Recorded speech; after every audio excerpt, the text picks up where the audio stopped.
My brother brought his girlfriend home for a holiday dinner for the first time. Right in the middle of dinner, she suddenly turned to me. Chloe Davis, you look so familiar. Oh wait, I know where I've seen you, Pornhub. Girl, you've got a killer body. Then she slapped her hand over her mouth like she'd accidentally let something slip. Everyone at the table froze. Then they all started coming at me. Kids these days have zero shame. What's her stage name? I gotta look that up. But I just calmly set down my fork and smiled at her. You know what? You look familiar too. Oh right, I've done a few abortions on you. My brother was bringing his girlfriend home this year, and Mom was so excited she invited all the relatives over for a big family dinner. At the table, his girlfriend Serena was on her best behavior, raising toasts to the adults, cracking jokes, totally winning over my mom. Even the relatives were telling Brandon he'd found a good one. Everyone was enjoying the warm, fuzzy vibe Serena had created when one of my aunts turned to me. Chloe, you work in New York, right? You must be making bank. Your cousin's graduating next year. You should hook her up with a job. Other relatives jumped in. Your mom says you send her $1,500 a month. That's impressive. Not like our son can't even find work. Chloe, what exactly do you do in the city anyway?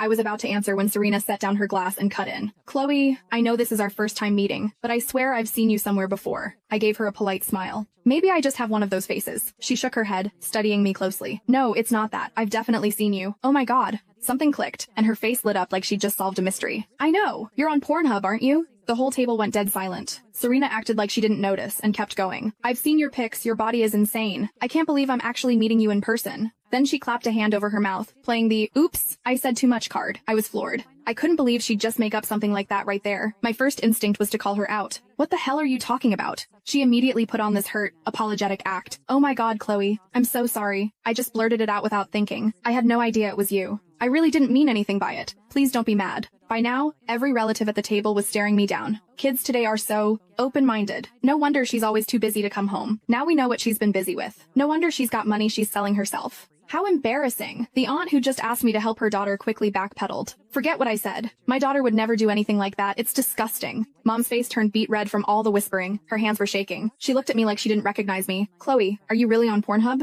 Brandon's eyes were blazing. Chloe, is it true? Did you actually do something that trashy? No, I didn't. I cut them off, loud and clear. They still looked skeptical, their faces tight with doubt. I stared at Serena, the one who'd started all this, feeling like I was about to explode. This was my first time meeting her. We had no history, no beef, yet she'd pulled this stunt out of nowhere. I lowered my voice. Serena, you can't just go around making stuff up. That's called defamation. At that, Serena's eyes got watery. She whispered like a scared little kid. Chloe, I really didn't mean it. Can you please forgive me? One sentence could have cleared this up, but she kept dancing around it on purpose. I had no clue what I'd done to set her off, but for Brandon's sake, I held my temper. Serena, whoever you're thinking of, it's not me. It can't be. You've got the wrong person. I was trying to give her an out, but she acted like I was bullying her. She started choking up. Chloe, why are you being so mean? You're scaring me. I really didn't mean anything by it. I didn't know your family would make such a big deal. The person in the photo just looked like you, so I mentioned it. How is that slander? She kept circling back to the same thing, basically implying I was guilty but too ashamed to admit it. I finally snapped.